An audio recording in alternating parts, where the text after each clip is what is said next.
hier bij me een jongeman uit Noorwegen. En deze jongeman die kent eigenlijk helemaal geen Fries. Hoewel ik hem wel het Fries heb geleerd. Nou, dan wil ik hem u graag even laten vertellen in de Friese praattaal. Nou dan, kom maar. Ik wil graag spieken slaan.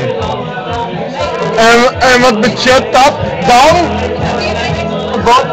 What does it mean? It means to hit the nail. To hit the nail. To hit the nails, he says. Yes. And do you know what you mean with that? No. Well, No. I think slaan. Speakersland. Speakersland. Spijkersleutel. Dat zit in Groningen, dat met die spijkersleutel in het platen ga. Het is geluid in de bek naar waar het en met de